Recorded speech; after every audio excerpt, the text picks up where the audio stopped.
thing that's working right now is the laptop. So folks, Why don't we just turn the laptop and turn it towards the room and go, yeah, like, while I try to fix the rest of it. Yeah.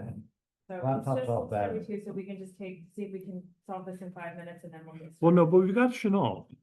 And so the only way we have Chanel is if we have the Wi-Fi, right? Yeah. Oh, that's true. True. so it's a monitor issue. It's a monitor. Well, it's more than just that, but let's see what else is going on.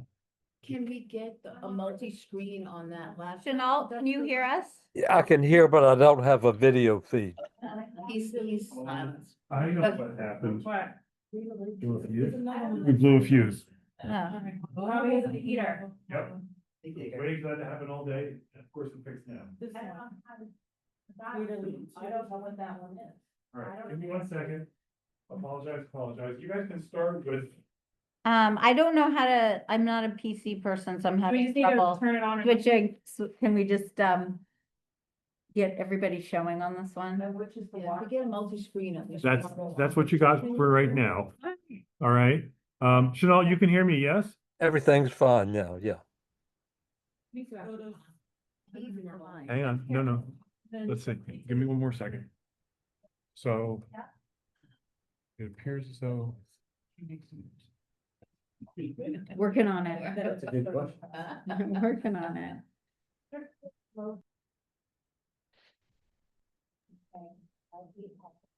It's snowing Friday. It was Saturday and it was actually quite lovely. Like, I think there were almost 80 people there. It was just, I was like, wow, this weather. Only one person emailed me. It's like, is it still on? I'm like, yeah. Hi, folks, if you can hear me, Good turnout. we blew a fuse, so I'm gonna have to redo it. If Okay, somebody could give me. Everything's fine except the camera's not on. All this talking, but we can't hear him. So Okay. maybe it's a good idea if I go fix. I'll that. listen All if right, this give me- is okay. Turn up volume.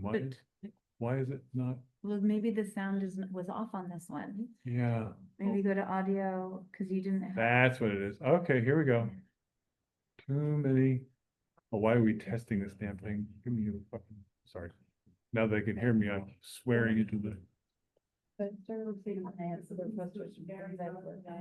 And people arriving totally gonna have a poster. So that's how I come back with that number. Oh, I get it. Yeah, cause I knew I had like 40 some people the whole time, like another thing along with it. And you should always assume there's at least a few more. I mean, not everybody's gonna get one.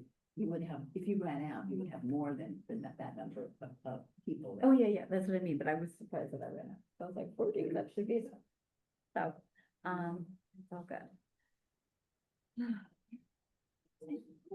If anyone has announced. Oh, there's 6 people. I'm okay. Okay. Yeah. Okay. I only probably know some.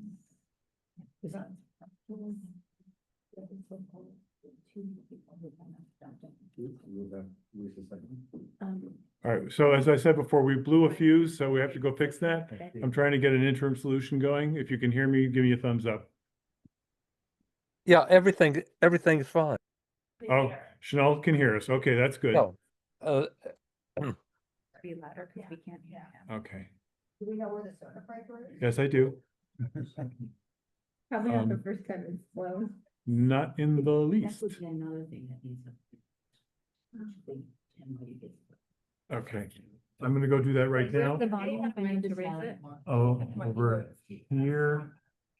And that little carrot arrow. Yeah, Eugene, do you hear okay? I hear you, but you're very silent. I can hear. Okay. Yeah, they don't negotiate. Yeah, okay. Chanel, when you speak, you'll need to speak loudly because we've moved the volume up as high as we can here. But- Okay, Oh, we can hear you there. Great. But I have not called this meeting, Oh, I or know. this isn't working, so they can't, we don't have any sort of microphone to. So I haven't called this meeting. Oh. Alicia on the, yourself now?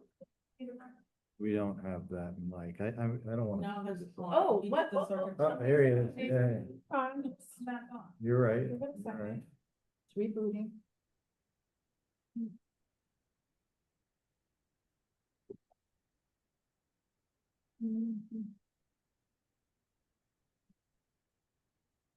It's up.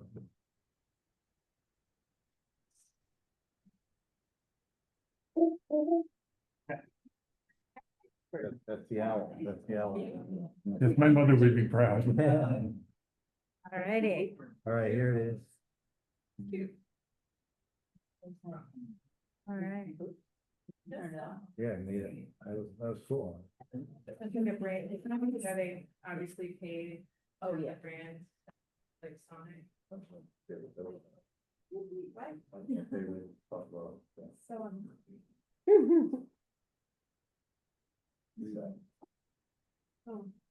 Oh, that, yeah. That was It's a gonna be great the way game. red in support of, that's exactly what she was I'm thinking. sure that's what she thought when she got Right, ready this morning. She was, had one thing on. That was a great game. Greatest sports story since, Oh, yeah, the Mendoza family.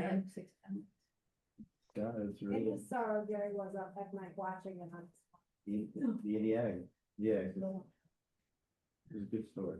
My, son, Oh, which one? Jared, Oh, he went out, was he at a Yeah. big party?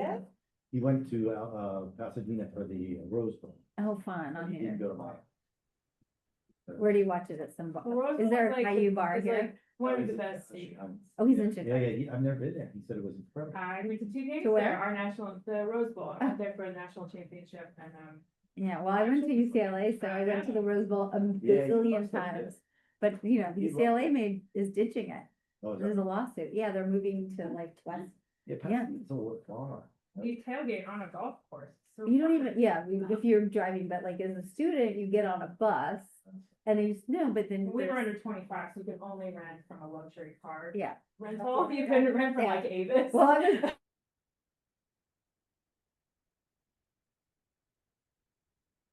I was under 21. Lots of beverages Okay. and, so, and then. Exactly, Cokes and Sprite and whatnot. It was Preston. Yeah, yeah.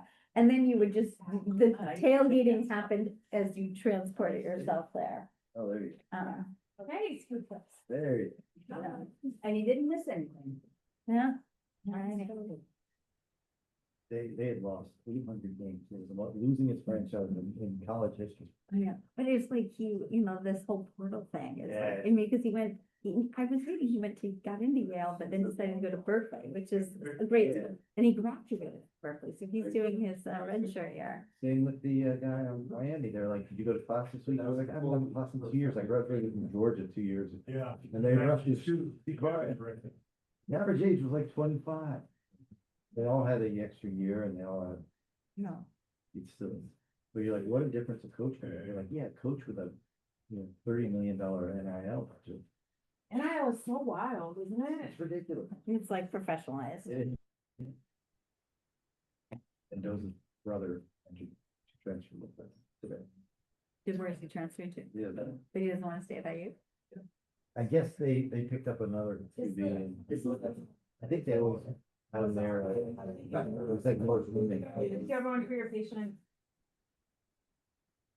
It's ridiculous. Oh, really? Recording in progress. Oh, we got Yeah, gotcha. It does.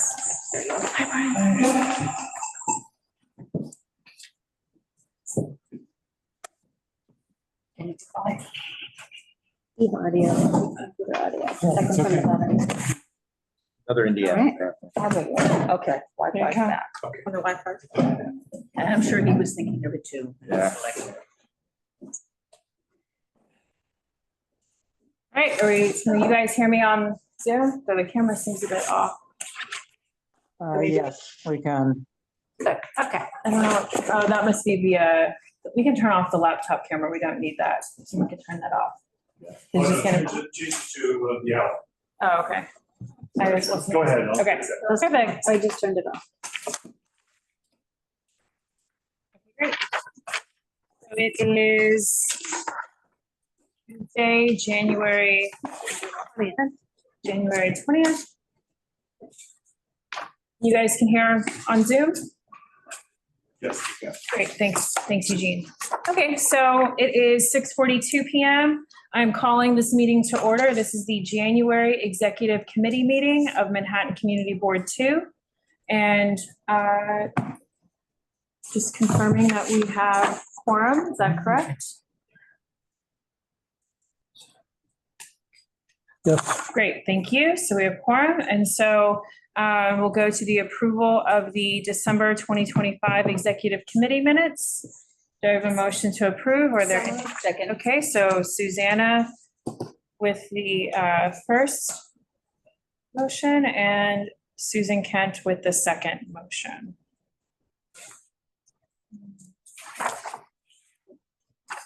Great, so now we will go into the chair's report.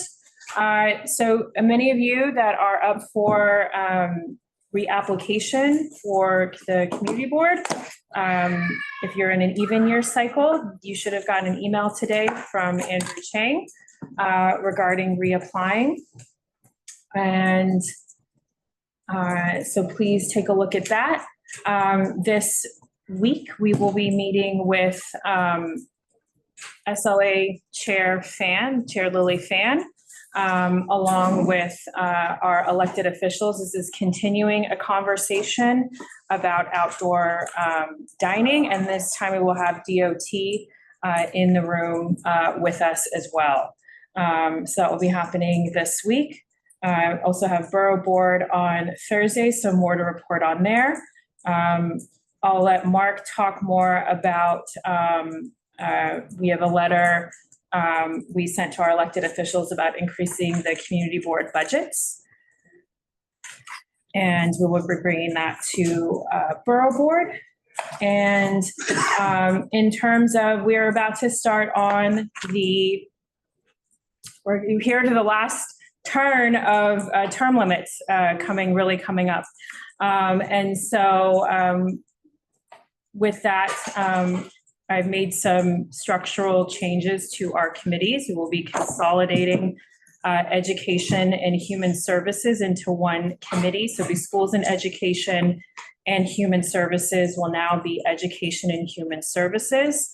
And that will be effective March 1st. And more to come on that. That's the plan. And I want to thank Patricia and Susanna for their service in their roles. This is about looking forward. It is a structural change. Susan, do you have something you need to share with us? No. Okay. So this is a structural change to look forward for the next 5 to 10 years for the board, and so that there is an overlap in leadership and bringing in leadership to so that we don't have the big gap when those term limits start to roll into.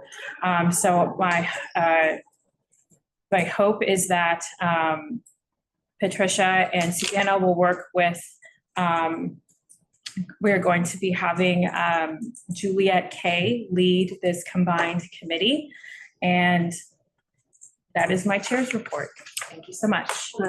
Sure.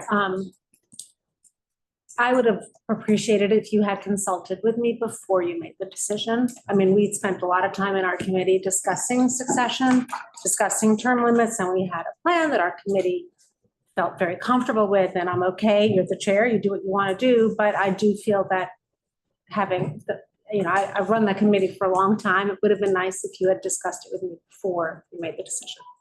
That said, fine. I mean, it's fine. I'm not going to throw a tantrum or anything, but I'm sorry, what did you say? Well, I couldn't hear. You had concerns about the person that I thought should be the chair, but you never really came clear about why that is. And then you selected a different chair without discussing with me. And I've worked with this person, and I feel like I should have been involved in the decision. That's what I'm saying. Okay.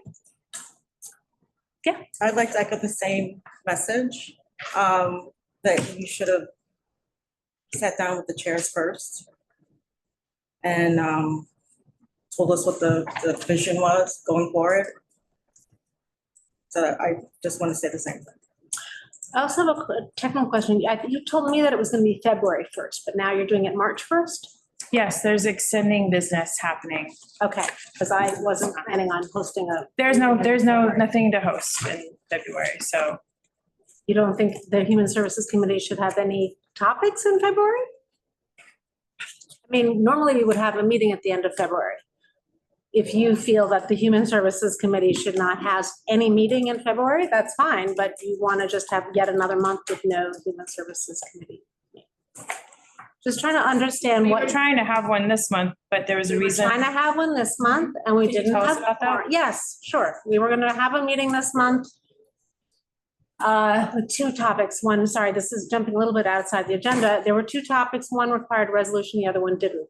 We did not need, we were not gonna have a resolution for a check-in from the Village Interagency Task Force, which we like to meet with like every 6 months. And so we met with them 6 months ago, so that was fine. And even without a quorum, I think that could have been a useful information center session, but we needed a quorum in order to pass a resolution.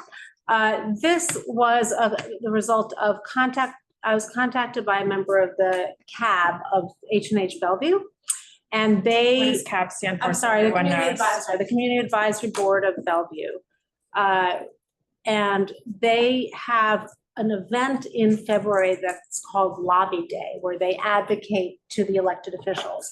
And they were hoping to, they passed a resolution asking for additional funding for Bellevue, which is sort of expressed here. And they are hoping to go to this lobbying day with the support of more than just the CAP. They would like some community boards to support it. But we have traditionally supported H&H Bellevue. And so originally, had we had a meeting on January 29th, they would have come, the CAB, members of the CAB planned to come and give us a PowerPoint presentation, and we would have looked at their draft resolution and then from that written our own and submitted it to, but we didn't have quorum.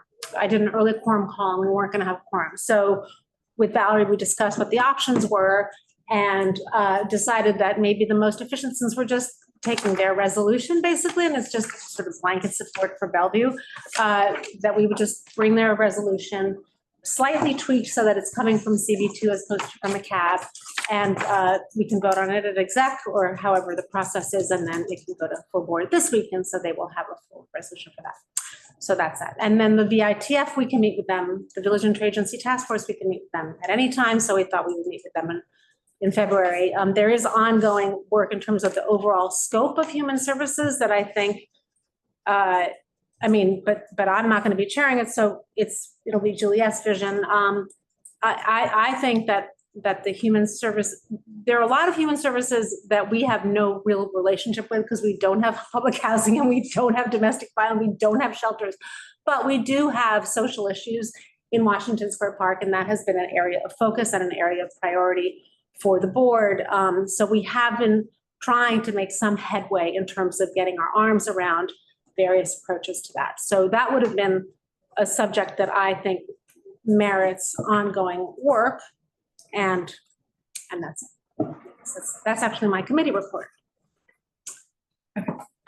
Thank you. So the hope is that we'll use February where Juliet will work with Susanna and with Patricia on a smooth transition. Mark, we'll go on to the district manager's report. Yep. Okay.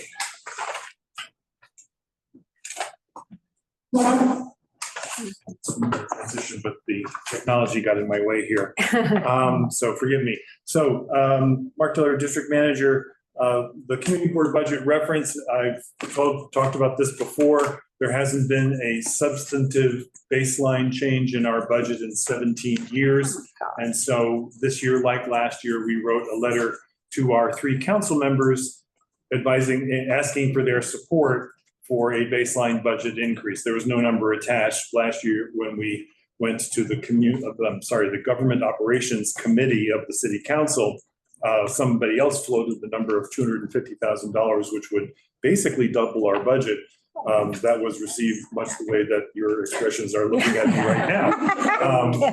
So, but Gail Brewer said, start high, you can always come down. Anyway, we have gotten nice responses to our letter this year, more than in previous years. And a suggestion from newest member of the council, Harvey Epstein, that this be brought to Borough Board. So we'll be reaching out to the new Borough President's office to see if they can put it on either this agenda, next agenda, probably next. But there's time between now and June when the budget has to be passed. That's the update on that. This also serves as our indirect request to our council members for funding for Community Board 2 ourselves. You remember that Councilmember Marte, at least since I've been here, has been quite generous in giving us a little bit of extra money that one year we used for our land use and zoning consultant. Another year we used that money to buy computers so that we don't crash and burn around here. So these are the uses of the funds that we put. Speaking of uses and money, Anthony originally hoped to attend this meeting, but had a conflict at the last minute. You'll see in your package that there is a draft treasurer's report that will be presented to the full board on Thursday. In terms of transition, the Manhattan Borough President's Office is already, or is continuing, the fast start that they had in December after the election, but before he was sworn in. And so both the chair and I each have separate meetings with, her name is Marielle. She's the new Eric. She's the community outreach person. And Andrew Chang, who has been our representative for quite some time, again, at least since I've been here, is continuing in that role, as are several of the other community liaisons from the Borough President's Office. So there's a nice continuity of issues and awareness there. I may or may not have burdened you with this observation, but on the first day of office, the mayor created something called the Office of Mass Engagement, and the relationship between the Office of Mass and essentially did away with the Community Affairs Unit, the CAU, and not just the unit itself in name, but nobody I knew at the CAU, all their emails bounced back, no longer work for the city of New York. So there are relationships to build there. That's relevant in part because we were working hard with somebody in the CAU to try to create an opportunity to have enhanced awareness and multi-agency functionality about other areas in our district besides Washington Square Park, where there is that confluence of issues of homelessness and of severe mental illness and predatory drug practices. So we're starting from scratch there a little bit, at least that's what it seems like. What's the office called? It's called the Office of Mass Engagement, Okay. not to be confused with the Civic Engagement Commission. And I know that because I am a commissioner on the Civic Engagement Commission, and I've spoken with the chair of that body. And while there is reason to believe that they will be coordinating, the Civic Engagement Commission is independently created under the charter, so it can't be merged as a mayoral agency.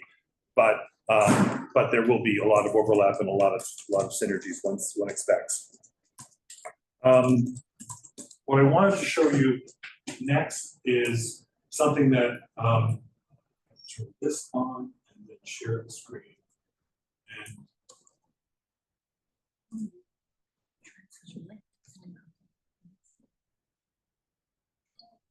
of course, it's not going to work. Okay, my bad. All right, so turn that off. And I'll just tell you that when one, under the open meetings law, if you're going to miss a meeting and want to participate by Zoom, there's two options, one of which is you have a disability and you fill out a form that advises the office and the board of the disability, and then you do count toward quorum. But if you have what the statute refers to as an extraordinary circumstance, and there is otherwise a quorum already present in the room, then a person who files an extraordinary circumstance form may also vote under those circumstances. So there are two different forms that CB2 has created, one for the disability, one for extraordinary circumstances. And it was Susan who said that they ought to be easy to find. So they are now on our website under committee materials. And then underneath committee materials, you look for, I think it's open meetings law. Have they always been there or that just happened? It happened about a month ago. Okay. But I thought I should tell folks, because if Okay. I did it and didn't tell folks, We'll then just keep getting nobody with doubts. well, I'll welcome the phone calls anyway, but hopefully you'll be able to do something good with that. We had a site visit at the Holland Tunnel with respect to problems of trucks that don't believe the Port Authority when they say a truck only this height can get through the tunnel. Oh my So God. they get to the entrance and then have to be diverted. And it turns out that those trucks can't make the turn onto Varick Street to get out of the area without rolling over bollards. Mind you, there was a cop car actually parked on top of one of those flexible bollards. So those bikers who think that those bollards are their protected bike lane, not so much. So anyway, we're working with DOT and with the bid and with a bunch of other folks to try to figure out a more rational turning radius. And that may involve, among other things, changing the parking regulations on Varick Street so that an 18-wheeler could actually make the turn without crashing into a parked car. Not that that wouldn't be amusing, but, okay. So, and that, by the way, also was a reflection that congestion pricing does work, even if flexible bollards don't. Because the volume of traffic that backs up on Varick Street on Friday afternoon now only goes a couple of blocks instead of all the way to Sheridan Square. Penn Station. We still call it Sheridan Square? Anyway, okay. Yes. A quick update on the Airtable project. I, as of today, switched the people I'm working with to try to expedite that. It wasn't a matter of bad performance. It was simply not enough time available in that person's day to do what we need. That said, he has processed 5,149 of our back resolutions so far. And we have a few years yet to go. And then since this project's been around for a year, we have another, once we finish going back from 2013 to 2023, then we'll go forward from 2024 to the present. But it'll be a much simpler job because as you'll recall, for a long time, there were resolutions that were bundled, 10 and 20 and 30 together in one document. And the work these folks are doing is unbundling them so you can find them one by one. Since sometime in 2024, we've been unbundling the SLA resolutions anyway, because SLA wants that. So the task will be simpler going forward than it has been in the past. A couple of updates. The e-blast will go out for the February calendar. We expect that to be this Friday. So any updates to agendas for January or February, please send them my way well in advance, so maybe midday on Friday. And of course, it's a shortened week, but we are planning to get our board package out tomorrow for the full board meeting on Thursday. And I think that's all I've got for you. I told you about the treasury report, right? Yes, okay. That's all I've got unless there are questions. Yes, sir. Just on the process on, if somebody on the committee says they can't make a full board or they call you and then you want them to fill out a form? So the process is that they fill out a form. They don't need to call me, but it would be helpful if they forwarded that form to the office, as well as they should send it both to the committee chair and to the office. And then whatever ones I receive, I save on our Teams site for future reference if needed. Just to clarify the rule on being excused, but still counting towards, because we have, it doesn't. Okay, so if you were, I'm sorry, was that a question not to me? That was to No, you. no, no, it was to you, but I thought I knew the answer, but that's. Okay, It's well. your place. to Yeah, why don't answer, you- so Shut up.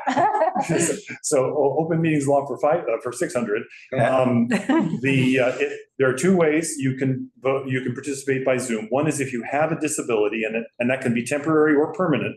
So if one had, for example, surgery that makes you incapacitated for a while, but please God, you should recover. That's one kind of disability. And then the other is, of course, a more permanent disability. And you fill in that form, and for as long as it is operable, you can participate and you count toward quorum. The other aspect of this under the open meetings law is something called an extraordinary circumstance, which is by the statutory language and examples is supposed to be something that's unexpected and temporary. And unfortunately, like the flu, no one wants you to come to the meeting and share the flu, but that doesn't necessarily count. They should, they should work on that. But anyway, you fill in the extraordinary circumstances form. I got called out of town at the last minute. My babysitter quit, whatever it might be. And Last minute being the, well, unexpected is more important. okay, I mean, if you know today that your babysitter is going to crap out on you on Thursday, I think that still counts. But Yeah. that's very much in the eye of the beholder. And different boards have different tolerances for that. But in the extraordinary circumstances context, if you have an extraordinary circumstance and it's accepted, then, and there's otherwise a quorum in the room, Yes. then that person can also vote on Zoom. But they don't count toward quorum. And so if you don't have a quorum otherwise, that person doesn't save you. And they are supposed to have their camera on the majority of the Yeah, time. that's. That is statutory, in fact. Yes. how do we enforce that among one another? Like, By I have shaming some people. ideas. By shaming. I don't see your. If you don't see your face, you can't vote. Yeah. Yeah. Well, there You're are, not folks- present. They there can't are just times turn when it there's people on. with bad bandwidth. And what I was advised to do was to, instead of my name, where it says, Mark Diller, where it says like Eugene, you right there, it says camera not working or bad bandwidth. You're supposed to put that in so that people know. And essentially the person who's taking the minutes, because the minutes need to reflect who participated. This board does it perfectly, by the way. I've never seen a board do it as well. You're supposed to say Answer. who participated in person, who participated on Zoom counting toward quorum, who participated on Zoom not counting toward quorum. Got it. Thank you. I'm glad I asked. Yes, And where are these forms online? Yes, Charles. they are, Committee materials. they are I'm sorry. under committee materials. So committees, committee materials. And then if you scroll down, there should be an open meetings law, is it? Yeah, it's in there. I think it's open meetings law is the category. You scroll too far. Had a couple people who had surgeries. Mm-hmm. Oh, I'll find it and share it in a second, okay? okay. There. Okay. Unless there are other questions. Thank you. Thank you. Okay, Thank you. so let's review the draft February and future calendars. I thought I had requested Wednesday in February for my meeting. Yeah, so we can make sure, Emma and Brian, that when there's things like that, just because sometimes we will make the change, but we won't, it's just helpful to have, so we can look back on the minutes and stuff for the schedule change. Sorry, I don't think I, what's the? okay. February, the TNT would meet on Wednesday, February 25th. Okay, just in general, just saying just in general, it'd be helpful to have that in the minutes for exec, right, that's Brian. So my son has back to school night at the same exact time. I need to. Great. So, It's packed. are we, Short month. Thank you. okay. Great.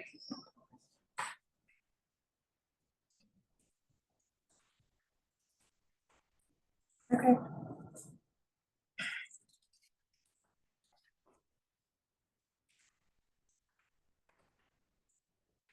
All right.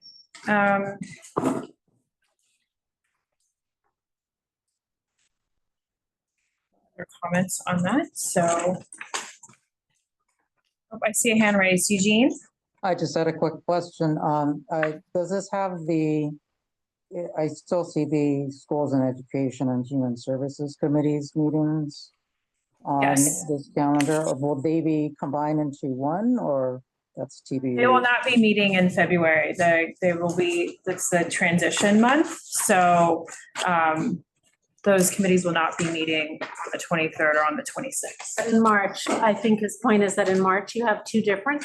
Yeah, so, Also April and, just. yeah, so we'll remove those and we will have a new Okay.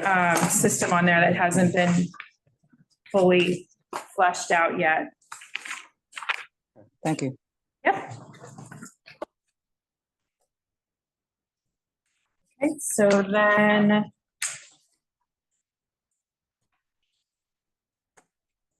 Next. that's on that. So that was on the future calendars. And so we'll go to standing committee reports. So we'll start out with schools and education, Patricia, and I will just share the agenda for the last bit of the month. We did not meet in December. We have an upcoming meeting on Monday at 6:30. We'll hear an update from Emily Helmstrom, who's Director of External Affairs and Strategy at Literacy Academy Collective, the team behind 2 dyslexic-focused public schools in the South Bronx and Central Brooklyn, and the powerful documentary Left Behind, which focuses on critical conversations about literacy and education. And that's it for schools. And I have a report for. Real quick.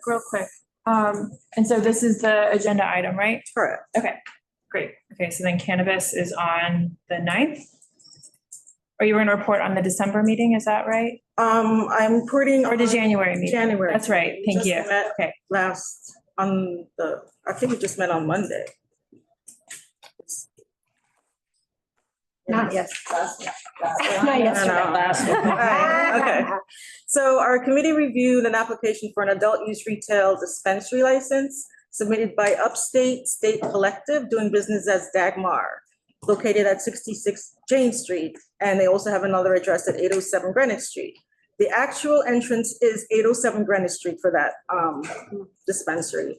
The public hearing drew a lot of people, more than 50 residents, neighbors, and business owners speaking in opposition. To date, our committee has received over 112 letters opposing this application. The primary concerns raised by the community focused on the site's proximity to West Village Nursery School, which is located within 350 feet of the proposed dispensary.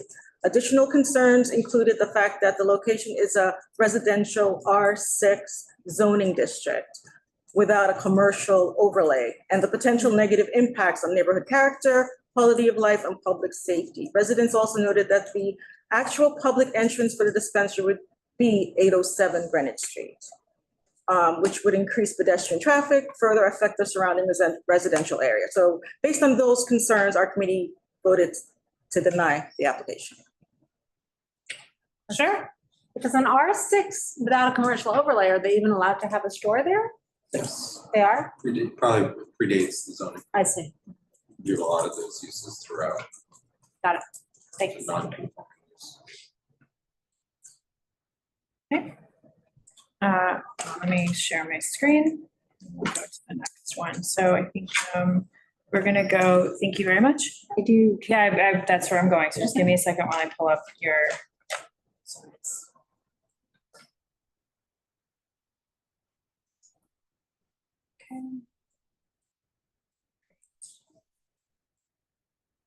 Okay, so your agenda for next Tuesday, correct? I just pulled it off the website, so I don't know. Yeah, I'm sorry. Yeah, we should probably switch. Yeah, this is, so on the Tuesday, the 27th, for those of you who are familiar with West 3rd Street, it's a mess. It was supposed to be an extended sidewalk, kind of like what's being proposed for Canal Street, and then a bike lane and then parking. And so we had double parking because nothing's enforced. And then NYU uses the area on the LaGuardia Place side basically to park their campus security vehicles. So we're gonna do a walkthrough with NYU DOT in the 6th precinct at 3:00. So encourage anyone who's interested to come to that. And then we're gonna address that.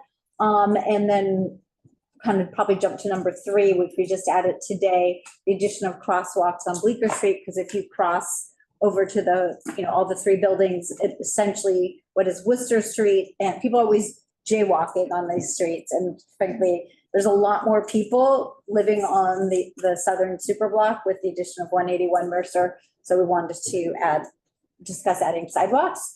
And then just addressing the safety improvements on Morton Street. That's where a woman was killed in November when a car turned left on a one-way street that did not allow that and ran into her in the sidewalk. So there's been a bunch of things that the city's agreed to do. I just kind of want to talk about that and if there's other things we can do. That's it. We're going to have follow-up. It's probably going to be more like March, which who knows could be April in terms of Canal Street. So, and then separately, we're trying to get a joint, outside of the meeting structure, a joint CB 1, 2, and 3 meeting with Danielle Zuckerman, who is the Manhattan Borough Commissioner for DOT. And CB 4, 5, and 6 are also doing that. So we're hoping that by combining with other community boards, we'll be more efficient for the agency. And also, we, you know, in terms of crosstown issues, it does make a lot of sense for us to coordinate. Yeah, that's great. That's it. On number one, there's also an NYU loading dock, and they never put the parking regulations to allow for trucks to back to that. Which was issued the first 2 parking spaces on the street after turnout. Yeah, but that was part of the original plan, was to not allow parking, and basically people are parking everywhere. The signage sucks. No, I'm just saying that they can't back the trucks in, so they never blocked it off to allow. Oh, yeah. parking. Oh, thank you. So that was one of NYU's big. And that's why we're kind of getting a walkthrough on all of this, because, you know, in the 6 precincts would love to, you know, have NYU not be parking their cars there. And I know NYU would like to get rid of the food trucks a block north, so we're hoping there'll be a little bit Oh, of. the food trucks are gone. They are? They're still Yeah, there? No, Oh, the they're food gone? trucks, Okay, good. they're gone in front of Boast. Oh, well, that's good to So know. except for maybe one, but it's very off to the side. So that's Oh, okay, been good. over and done with for a month. Fantastic. As someone who uses Boast pretty regularly. Everybody wanted people to use the southern space for some other use, but nobody has stepped forward to use. To program it? Yeah, There's been many requests for NYU to do that. No, right, but I'm saying that it's in the shade all year. That's why, yeah. I don't know who designed this original plan, so does anyone know who was, I'll reach out to Shirley, but it's flawed. From us, I think. I know, but. There wasn't anybody do it. Yeah. Yeah, I mean, there's basically this additional space. Nobody's doing anything with it. Nobody's maintaining it. So there's a lot of open issues, and that's why we're gonna do a walkthrough and sort of with all the interested parties and lay it out. And there's a brand new use that's gonna have a tremendous impact in that, so Wildwood and Jazz Club. Space. Which one? There is no place Ronnie anywhere Oh. for higher cars to stop. Because it's all reduced to 1 lane in that intersection over here. I And so walk by. that's like another issue that we didn't have any objection to that use, but there's no, Pointed out the traffic. there's no practical plan Okay, well, to have that type. what's the timing of that? Give or take, It's just moving It's forward. soon. Yeah, Well, yeah, they they're have to moving build out forward. the space, how Right. long that takes, but It would be nice to have that. that's the Activated. challenge when you narrow everything down, there's nowhere for any of these people to wait. And, you know, places in. Yeah, okay. Lots to discuss. Okay. And then you'll be meeting on the February 25th. Okay. And then to come, TK, on your agenda. Yes. All right, thank you very much. So next we'll go to Human Services. Do you have anything additional, or do you want to wait for new business? No, I have nothing additional. Okay. I mean, there's this, you already know about this, I already spoke about this, and actually I have to leave, so Okay. I'm just gonna leave this. Okay, All right, great, thank you. See you guys on Thursday. thanks. Land use?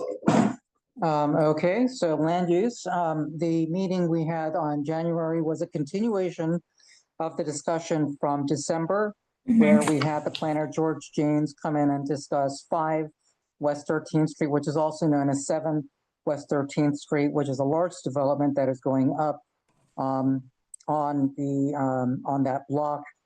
There is a current zoning challenge that is being processed through Department of Buildings, where George Janes discussed the reasons for the zoning challenge. He has written the zoning challenge on behalf of a neighbor from this building. And he uncovered some issues in regards to how the city is updating and presenting changes to the zoning text. Obviously, there have been a lot of changes to the zoning text as a result of things like City of Yes for Housing Opportunity. James uncovered over 200 of these changes. One in particular we wanted to point out in the resolution was that this particular sentence was deleted. So the sentence reads, R11 R11A, and R12 districts may only be mapped in mandatory inclusionary housing areas. This is an important declaration that discusses, the only place that discusses that these zoning districts must be in MIH areas. He brought this up to DCP. They acknowledged that it was a clerical error and replaced the sentence, but in the process of doing so, George James discovered that there really is no process for updating the changes or annotating these.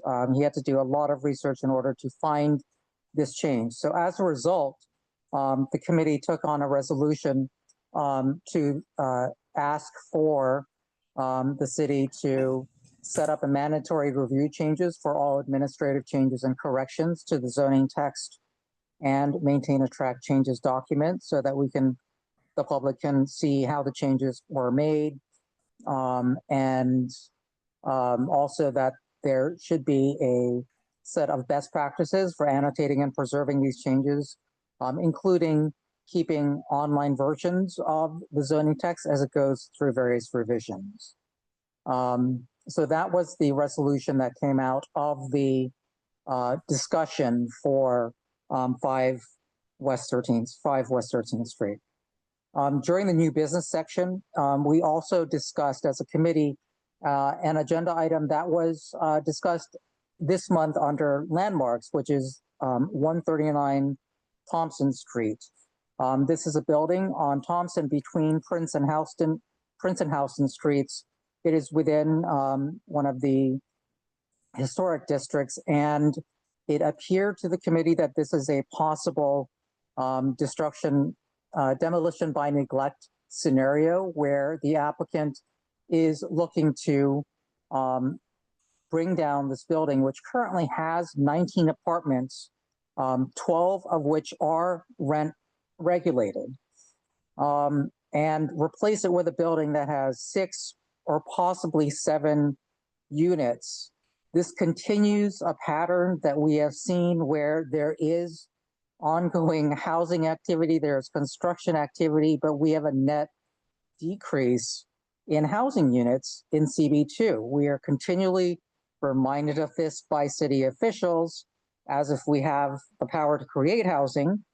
But, we have seen that, there is activity. Buildings are going up, and yet, as a result, there are less places to live in the district. This is very egregious. We are decided to pass a resolution to ask for the city to inspect this at the highest levels, including also not the city, but the state as well. The New York State HCR, New York City Mayor's Office, New York City Office to Protect Tenants, the HPD, the Landmarks Commission, as well as the DOB. We wanted to make sure that this building was properly slated for demolition, and it's unclear as to whether the tenants were vacated properly. And we would like to ask for direction from the exec committee on how to coordinate our resolution with the resolution coming out of landmarks as well, which is coming out this month for this building. So those are the 2 resolutions coming out from land use. So you're seeking guidance from this body on how to move forward or whether or not to bring both resolutions? We are bringing both resolutions. We are saying that since there is a resolution currently also coming through landmarks for the same building, we would like some direction as to how to proceed on this. I mean, we're presenting this up as an exec issue because we're not referencing a resolution that is out yet. But it is an issue that the land use committee thought was egregious enough to take up as a resolution. Why don't you come up here so we can hear you? So we had mentioned this, because this combines a lot of issues and the board, you know, all the agencies like us to fragment our responses so they don't have to deal with the full reality of the situation. So in this case, what we want to do is bring all the issues into one reso and then send it to the different parties. Oh, Now, Landmark always says they don't consider use, but that's simply not true. They always, you know, regularly consider use because it comes up in their conversations with storefronts, et cetera. And so the issue here is real people live in the building, and the choosing to pursue a demolition has a real impact. And that's something that should be weighed by all parties involved in this. And so that's why we want to bring this all into one thing. And it also, we don't have a standing board position on a lot of these issues of taking away housing and then having less housing as a result, or affordable housing through rent stabilization. So this is just really, because we don't have that, we have to create something unique for this case. And it also allows our elected officials to advocate on this issue. And I think since the meeting, some of our local electeds have been appointed into the various positions in the city council. So it also gives some direction for them to have some commentary on this. But because it's two separate committees, this is the body that can give some guidance. So we don't have to discuss this all at full board. Thank you, Carter, for helping Incredible. articulate. And so, you know, if the exec would like to see both committees sort of combine these resolutions in some way that makes sense, it might be a good way to offer that up to the full board in lieu of the both individual Parallel resolutions. yeah, parallel resolutions. Yeah. Does that about cover it? What I said at the meeting, but shorter? It does. Thank you, Carter. And perhaps Chenault is going to weigh in on this too, but I have a question about, my understanding was that it's a vacant building now, but they, because of the neglect.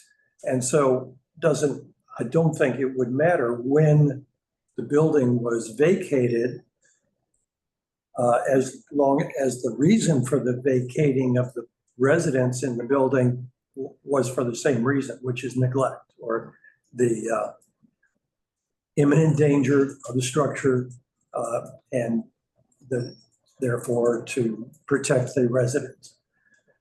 And so Speak about it. I think that would help clarify. go ahead. Chanel? No, I mean, give the full report now. Well, just hold on that. Katie, did you have something? We don't know if the Land Use and Housing Committee doesn't know if the building is vacant or not. That's one of our first questions, because we had no information. So if Chenault has information on that, that'd be very helpful. Okay. Yeah. And then the second corollary is the 2019 housing reforms to the various regulations and whether or not those units are deregulated. Okay. So Chenault, do you have an answer to that question? And if I can get the report, I can say what I know. Okay. Okay. To the point of this, it came up as excuse me. It came up as an application for demolition and construct a new building. That's always a concern. We first look at what's being demolished and whether it's what's rather informally known as a contributing building. In the case of a derelict garage that will come up in a future one, or simply a building of no merit, we sort of automatically approve it. Every red flag to the point of being big enough to cover Yankee Stadium's field came up with this one. One was, it's a building that in recent times appeared to be a building not in good repair, but certainly not crumbling. The first hint we had was extremely elusive answers and skirting by the applicant, who just was almost frozen when the suggestion came up about the particulars. They presented no documentation of any sort about why the building was in a condition that it must be demolished. And we then delved into the separately on our own and with the fine help from Pete Davies, who has a nose for Soho building. Well said, yeah. Thank you, Pete. And between that and a good deal of time spent online, we learned not more details, but confirmation about the registration as being for this number of units and number of regulated apartments.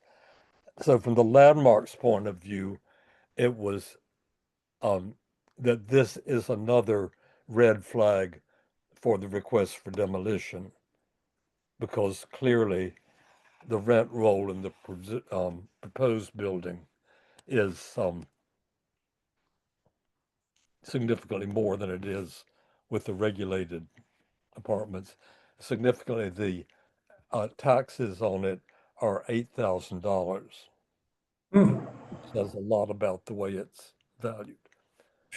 So all of that together, we have a several point strong recommendation against demolition unless all of this is cleared up in the affirmative, which seems highly unlikely.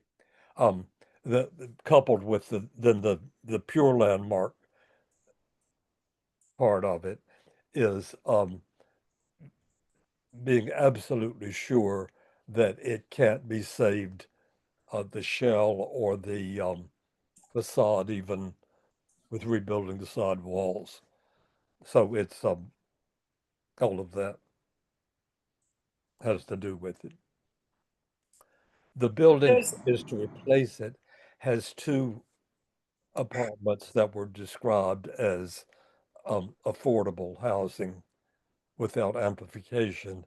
And from the floor plans, they look to be the minimal size an apartment could be and be an apartment. And I think that sums up what we know and the position. Waiting to coordinate is not a good idea because it needs to be into the landmarks committee for their consideration to be sent on Friday. We certainly want to cooperate with any fuller ones. And this is a perfect example of why it should be statutory that a member of the land use committee is on the landmarks committee, because Eugene's an automatic liaison between the two. We certainly welcome more crossover, though the meetings are back to back. That is a lot. And for someone in 1 week. One thing in the future, there was planned up until Friday to have the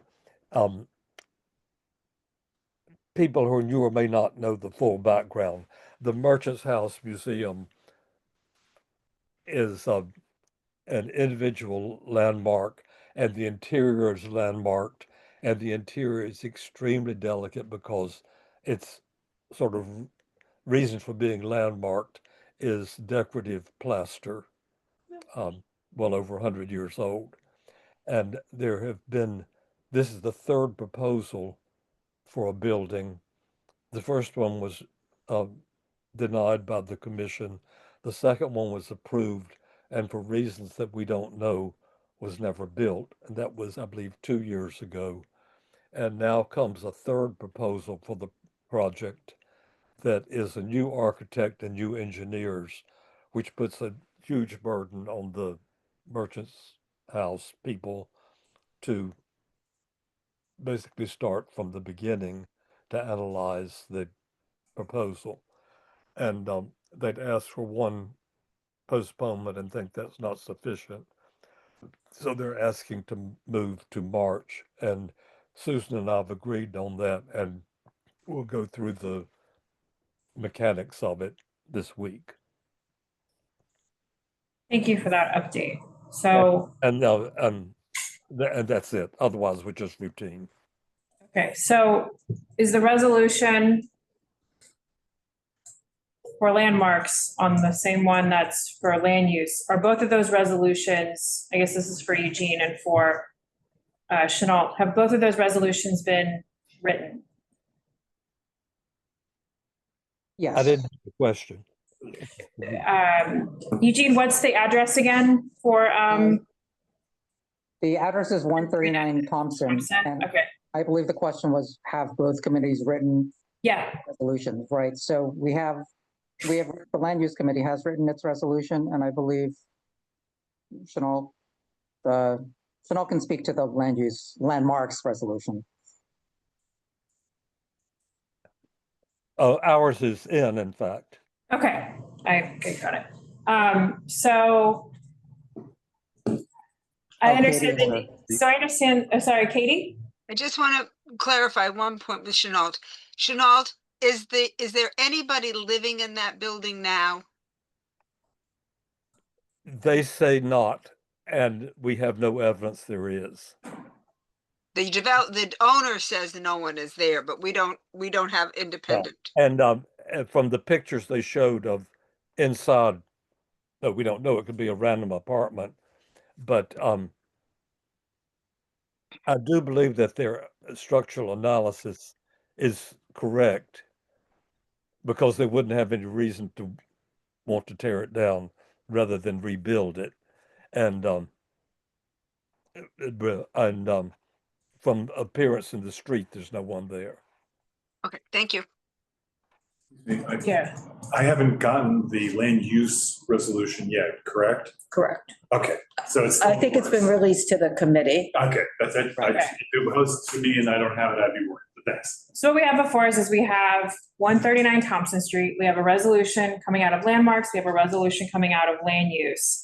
And Eugene is looking for guidance of how we can combine them. Now, these have each been voted on separately at their respective committee meetings. So how do we ensure the integrity of the committee votes on each of these, but yet are able to present something unified to the full board? That's the question before us, is that?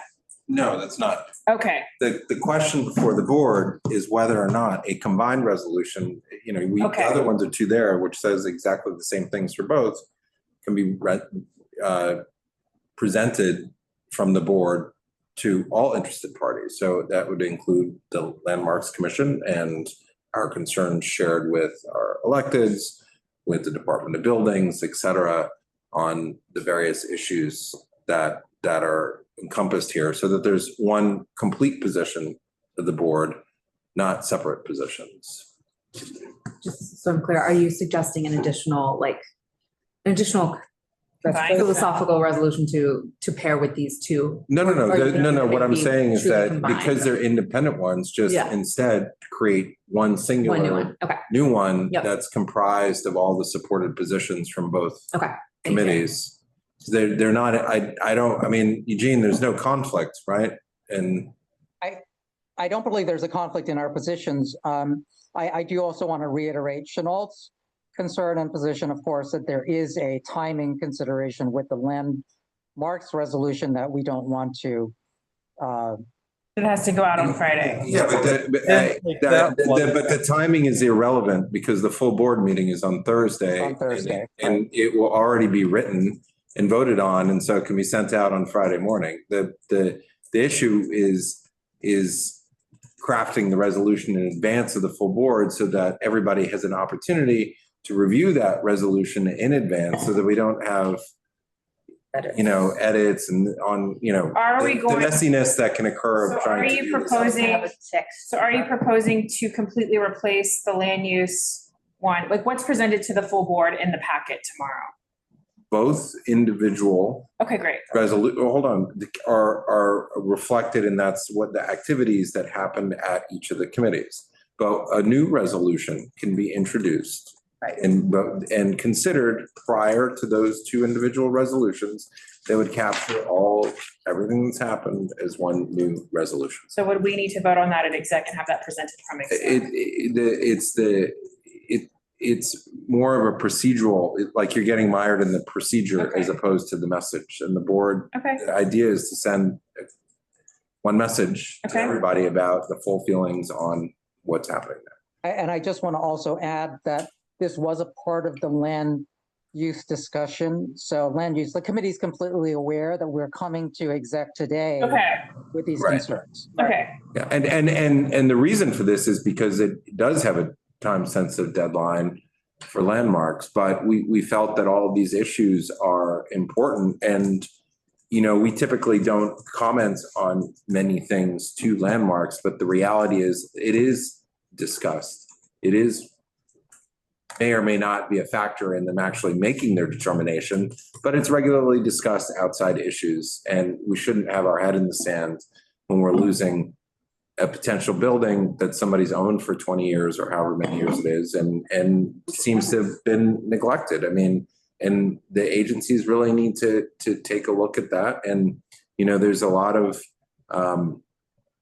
with the changes in our own community, the pressures or the reward for constructing over old rent regulated housing can be significant. And doing that through neglect is the antithesis, I think, of what the majority of our board supports and what we talk about. And this comes up all the time. And so here we have this issue before us, and I think we should just. Would someone need to make a motion off of the floor? I would say two things that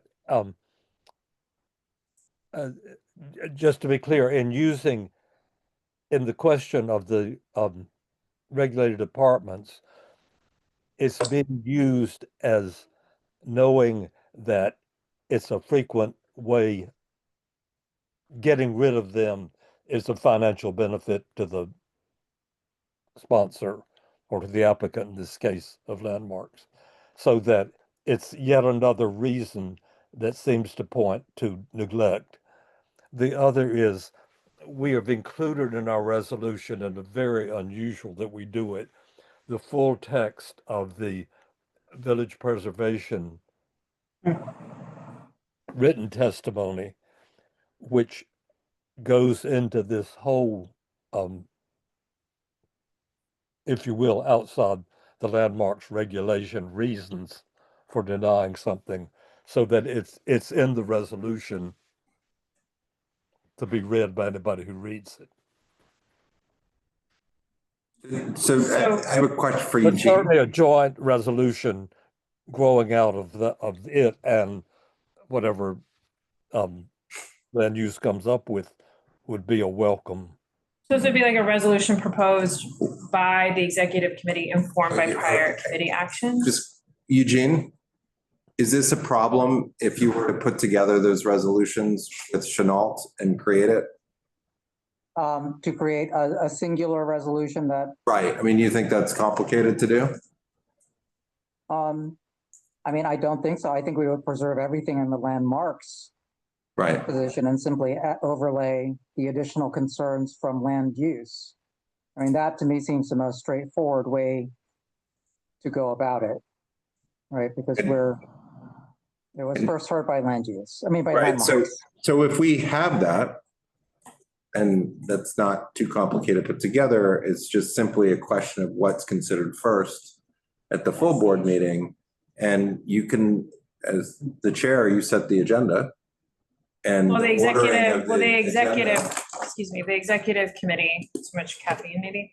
The executive committee is the first We can on the change the agenda. order to whatever. I know, I'm I mean, just saying so, that, well, that's well, why I'm just I. saying, so if this if is- it's presented as new business from the committee, that can be taken out of order. I mean, we vote on the agenda at the beginning of every meeting, but I think It's. we're getting caught up in something Here, that is not it's opposition. listed first. We have executive listed first, so it go, Susan, As a please. technical matter, Yes. because these committees did not meet jointly. Right, And each committee only voted on its part. Correct. I think it is more appropriate that each of those resolutions is presented and voted on, and then someone makes a motion from the floor to then, and then unify them, and then you present this one, because now you have everything that's been approved by each of the committees, and then it's a technical matter of simply saying, this is another resolution, what do we take the next step?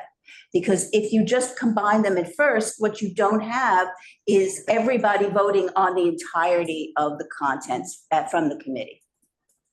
You also don't have a clean resolution to send to the landmarks committee. But that's not what we're doing, Chenault. That's why we're not doing so to that. be clear, Eugene was We're asking not for doing that, guidance So, because of presenting them separately first, would bifurcate the conversation, which is what we're trying to have a unified conversation on this. And so the idea is that,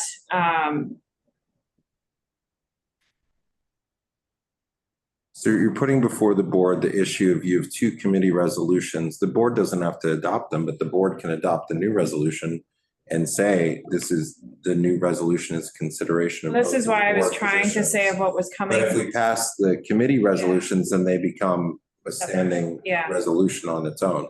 So it's sort of, then you have three resolutions in the end, or two singular standing ones. And the concern is exactly what Chenault elaborated on, is that we don't want to send a resolution just to landmarks without the other stuff in it. We want to send the whole combined resolution that's the same to everybody. Places. So do No, we, I'm saying we don't want to send a resolution that muddles the landmarks reasoning to landmarks. I disagree with you entirely, because I think that use is considered. It can all be unified, but Susan's idea that each committee has met and has come to a conclusion that should be voted on and then combined into the board position. I'm sorry, but that's not what Eugene said. So what Eugene, so as leaders of the board, it's on someone here to make a motion to present a combined resolution. Well, I think though that the issue here is that if we're going to move forward, because you have Chenault saying, no, I'm not going to do it. He's saying, I'm just going to send the standalone landmarks resolution to landmarks. That's what he wants to do. And that's not what's being presented by Eugene. Just a moment, I've been misstated. I'm saying that we need, as we always are, a very carefully worded landmarks resolution that deals with the landmarks question. There is ample background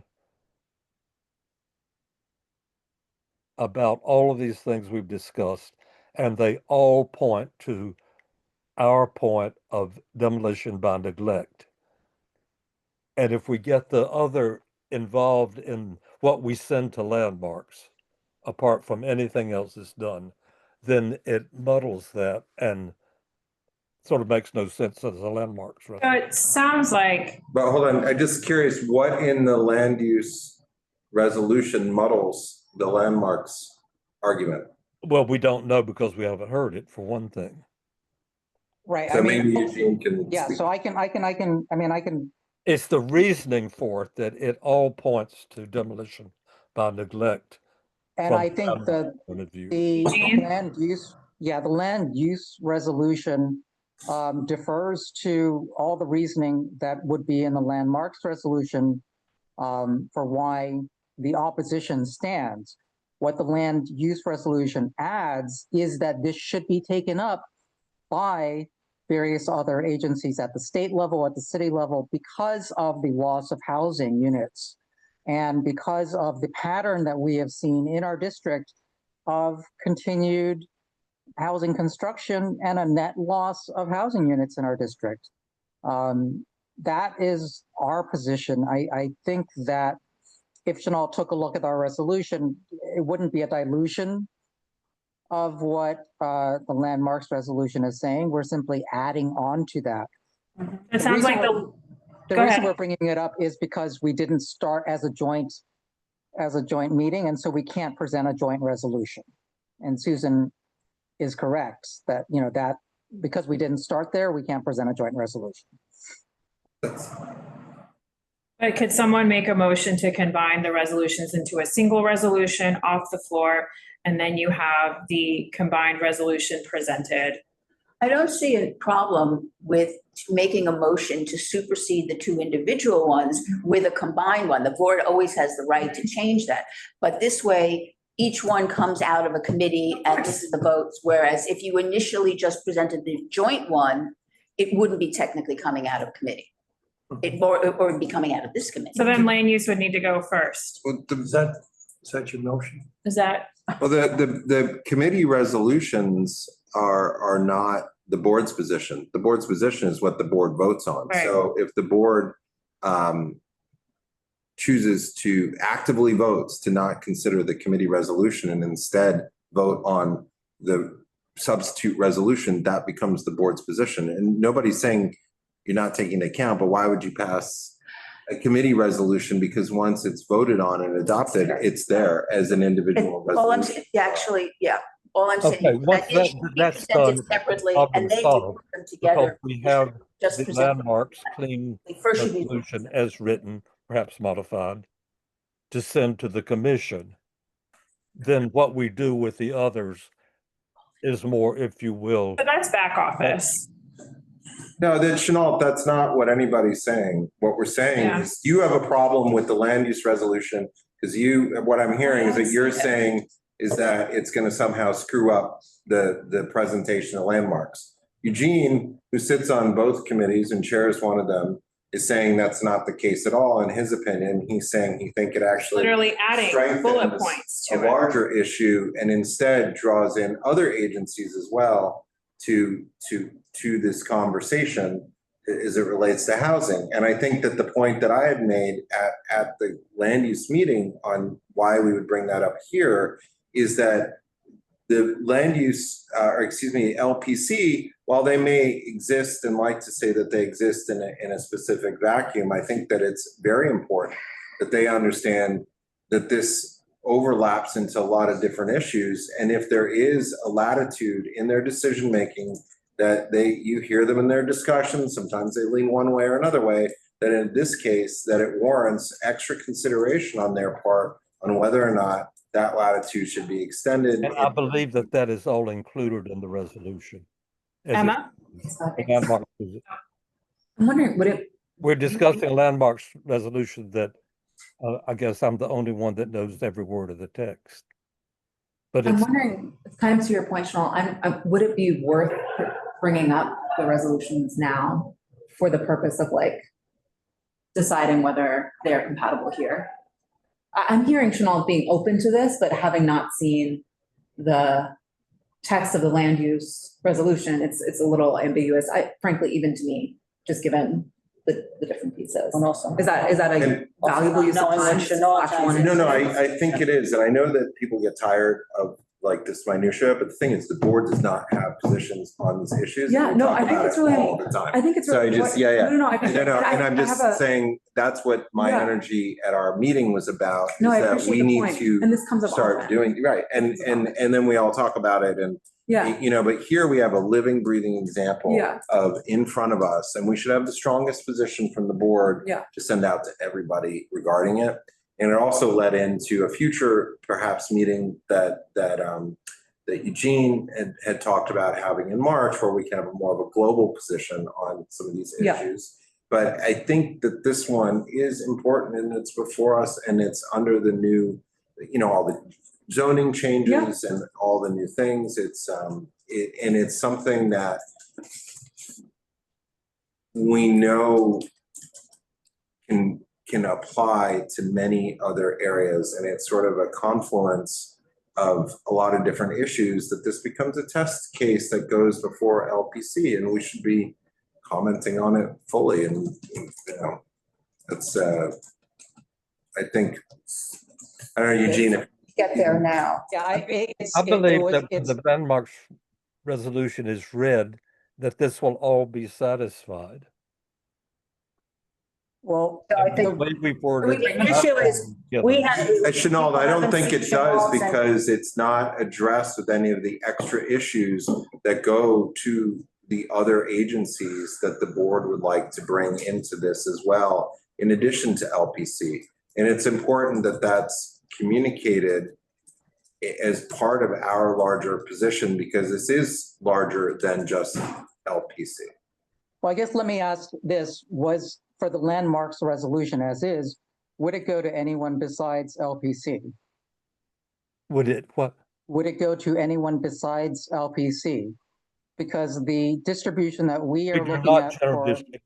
All we do is, once the board has passed a resolution, it's Mhm, sent as the board's recommendation to LPC for this application. right. As And its what- recommendation. And that's And all. what we wanted to do at the land use meeting was to expand that distribution and the audience for With this by landmarks. also the land use. So at the land use meeting, we wanted to expand the landmarks distribution right besides just LPC, but also to take it to, I think we had a listing of 5 other agencies that we wanted them to have this on their radar. It is a living, breathing building that is, at current, it's very current. And we didn't think there was any reason to delay this from the Of course, it's perspective going of to land be use. distributed anywhere, Mm-hmm, public record once it's gone. right. But the Right. obligation of the board is to advise the commission on its recommendations concerning an application. Brian? And that's very strictly prescribed. Correct. Very good. What I understand is that if we made a motion in executive that says that after the 2 committees have their resolutions voted on by the board, that there would be an agenda item on the full board agenda to then consider combining the 2 into a new resolution. And if that is what has been discussed, that makes sense to me. I make that motion. Okay, so you're making a motion now to put an agenda item on the full board agenda Yes, to Discuss the unification. to combine them or discuss the unification. That's why. it would I guess be an what's the agenda motion? item to bring it up to the board to combine the 2 resolutions that have been passed by the board. But that's what we're discussing it here, I thought. Yeah, the reason we wanted to bring it up at exec was to I avoid don't have a having, second, I just have a first. oh, sorry, go ahead. That's okay, I'm just saying I have a motion on the floor, but I don't have a second. The point is to have a fully written thing that people can read and say, yes, I'm fine, I don't disagree with I it, don't know and what move on. We're spending all We this can time. hold this, did Yeah. you? No, I'm just Yes. trying to clarify, Brian, are you envisioning that in that discussion, you are presenting the draft that would emerge from this discussion now? Or would you open the floor such that the unification would take place in that? I would open the floor to that discussion. It would, I envision it as simply taking the 2 and putting them together in any future communication, correspondence about the subject at hand on 39 Thompson. I don't have a second for this motion. So the motion does not. I just don't understand what's the problem here? We're getting caught up on process, all these other things. And I had asked Eugene, if you took the lead on combining the resolutions in such a way that you think is obviously keeps the strength of the landmarks resolution and had that as something previously put together to include in the package to present to the members of our board to vote on to become the position of the board. It's not in conflict with anything. The concerns that Chenault has that I'm hearing, Chenault, you can address it, are simply that you think that making this a larger issue somehow dilutes it from landmarks. But Eugene, who chairs the land use committee and sits on the landmarks committee, does not think that that is the case. He actually thinks it further enhances it. And so I just not understanding why we're. So this would be a motion brought up by someone in the body, and the body can decide if they want to move forward with the combined resolution. Say is a recommendation is that. Is that after or before the individual ones have been passed? Would be part of Eugene's report, no? The action of the executive committee is to ask the board in lieu of the two committee reports to consider the combined resolution, which is not in conflict, but it's put before them so that nobody has to, talk, that it's there and you can read it and then comment on the written document, not do it afterwards. But the individual. Could I suggest this? Will also be presented, so when people. Of course. Okay. Of so course. We can't take something that was action of the committee. The committee voted on those. Right. Those will be presented separately, but as part of the executive standing committee report, if we take a vote here, if there's a motion to take a vote on moving forward, like in this process, then I will present it as something the executive committee recommended. And then we need to make a motion off the After the floor. individual ones are passed. There's no question they're going to pass. So Valerie, you're saying after they've passed individually. No. So what can be done as part of that is to ask each of you to present each of the individual resolutions underneath the combined one, and then have the combined one be. Since we have a technical thing with the landmarks, can we pass it, have something to send to the commission? No. Nobody's read it, so I'm saying that these points are all made within the whereases of that resolution, so that the idea has gotten across. So you don't, I mean, I'm just trying to cut to the chase here. So you don't believe that whatever Eugene would add is valuable to the board's position to not only LPC, but to anybody other. I believe it's valuable to everybody, but the LPC resolution for their consideration of the application with the backup in the whereases, which includes all of these things, particularly about the. So you don't want to do this, is what I'm hearing. Particularly about. So I don't know why. Yeah. So I mean, to other. So the voice. All that I don't believe to be a part of the landmarks. We're talking about. But we're not. What we're presenting doesn't agree with you. What we're saying is the board needs to think bigger than just LPC. And that's why we want to do this, because our board keeps saying, oh, we can only do these little things for just LPC. And we need something bigger that stands as the singular position of the board that we share with other agencies. I mean, I don't understand what the. Yeah, I think to this point, would it an alternative path, would it be valuable to hold a joint meeting in which this specific case is discussed between both committees and a resolution emerges from that tomorrow night? It has to go. We're on a time crunch for landmarks. But that's for landmarks, and I'm hearing that maybe there's some reluctance to submit the joint resolution for landmarks anyhow. Like, do we lose something by not getting the unified? So I think that's what point. Eugene had said, of having maybe a joint meeting in March or something like that to have a bigger discussion about this. Yeah. But Not at this this issue. point, but at Not this this point, one. Yeah. Well, the land use concerns that Eugene wrote about onto this resolution. And the group So we have feel strongly about specifically getting the concerns in front of the landmarks. Is that like, I think there are two things. There's like, we want a unified position of the board, which I think everyone seems aligned on. And then there's the piece, like what goes in front of landmarks specifically on Friday. And I just want to understand if we are committed to that being the same thing and it happening now. Eugene? That's the question. So I wanted to share the discussion for land use, right? We wanted to be able to enhance the landmarks position because frequently these things are considered out of scope for landmarks, right? Because it's not necessarily a land use, a use discussion, right? Has always been not necessarily it's not an aesthetics function.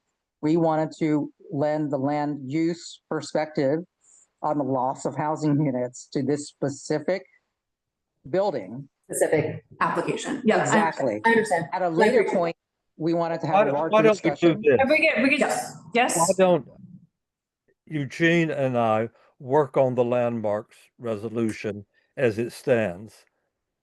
Because and then we'll work out one that it's basically got all this into the whereas.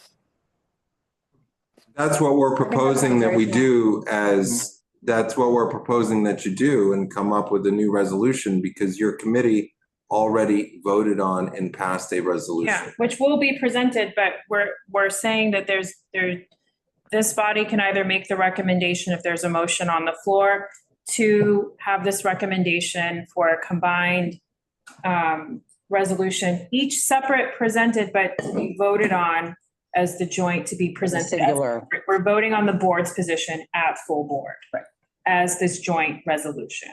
Our recommendation is to Is to- present, not vote on the individuals, Yes, but to vote on the joint resolution. Point. Correct. So Complete. we can. But we're can- not doing editing on the spot then. No, that's what we're trying to avoid. We're trying to avoid that. Always. That's what we're trying to avoid. So go ahead, Emma. Would it be useful to do some of that editing now? And we can send the Like not to drag it out, but like. And Chenault, you've got the chair of land use. You've agreed and to the chair work of together. landmarks. Okay.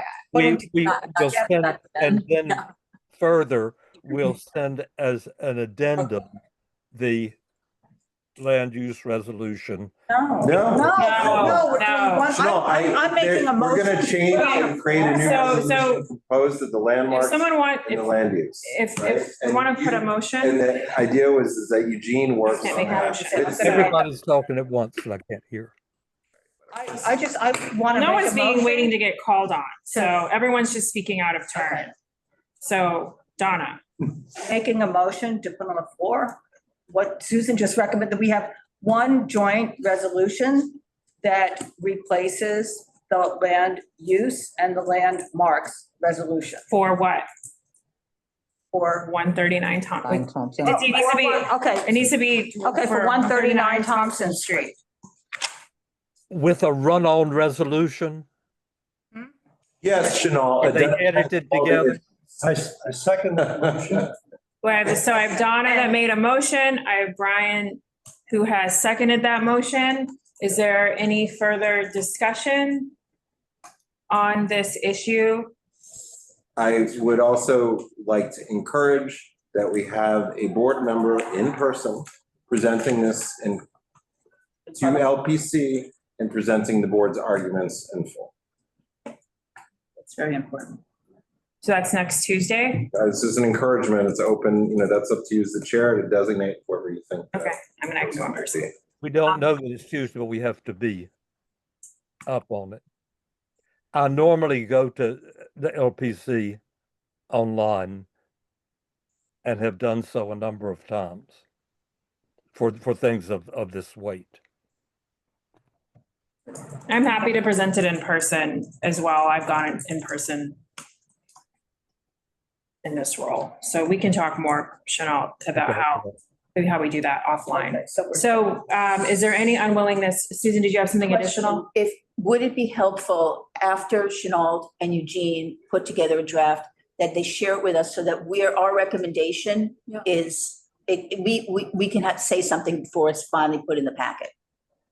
Because it's it's a recommendation from. So it is Tuesday at 8:06 It's PM. important that we actually be able to. I agree with you. So it's Tuesday at 8:06 PM. And so the packet has to go out tomorrow. So will there be anything to look at tomorrow morning or tomorrow midday? Chanel, I can work with you. It's not acceptable to vote at the meeting no, that doesn't solve it because Friday it has to go out. So it has to be done by Thursday. Yeah. Okay, I can send you, we'll figure out how to do We'll it. figure this Wonderful. out and we can get you a. Perfect. Okay, thank you Yeah. for that Call the consensus. question. Okay, so is there any unwillingness to vote on this? No. All those in favor? Aye. Opposed? Abstentions? Recusals? The motion passes. Thank you all very much. Okay, next we have, so we've done landmarks and land use, parks and waterfront. Yeah, it's an easy one. Good meeting. We talked about the renovation of Bleecker Street Playground. Bleecker Playground, nobody will have any issues with it. It's called a refurbishment or a renovation because it's not a redesign. It's just replacing things that are already there. Should be on schedule, be done next summer, but it's only partially closed, so everyone really positive. When should it be done? Next summer. Final day is August 16th, but that's just the last component. August 2026, I'm sorry. It's gonna be, partially closed. Yeah, like right now, the Cold out. sand is open, but the other area is closed and then when the new jungle gym for the southern or whatever, the part that is in the sand comes in, they'll put that in. It's yeah, good volunteers there. They're getting support. Really good volunteer group that particularly few people. So positive story. Was that a reso or it was just a report? No, it's just a report. There was nothing, there were no questions about it, no challenges, no issues. So there won't be anyone speaking out against it. It was uniformly positive. And the only other big news was Yeah. Tricia. Yeah, is do Tricia. it, yeah. The I was hoping you would. Manhattan Parks Commissioner, Tricia Shimomura, has been named by our new mayor as the Parks Commissioner for the full city, Oh, what? which is really good. I spoke to her today. She's really pleased, really looking forward to it. We don't have any insights into who's going to be named as the replacement of Manhattan. If she knew, she. Yeah. But yeah, great. I mean, I think our committee was all, you were psyched, right? Yeah. One thing you also did that I thought was really good was assigning members to be sort of like the liaison to particular parks, which I thought was a great idea and would really help facilitate, addressing specific locations. Yeah, there's 32 open spaces or parks in our district, and so everybody got 3 or so. Cool. To be the point person, we're letting them define what that means. It's funny to see how different people have reached out to Therese or to local people. This was really from Tricia during the needs assessment. The district needs assessment, she said, we could really be great if you could encourage more volunteers, and so we've done that. Yeah.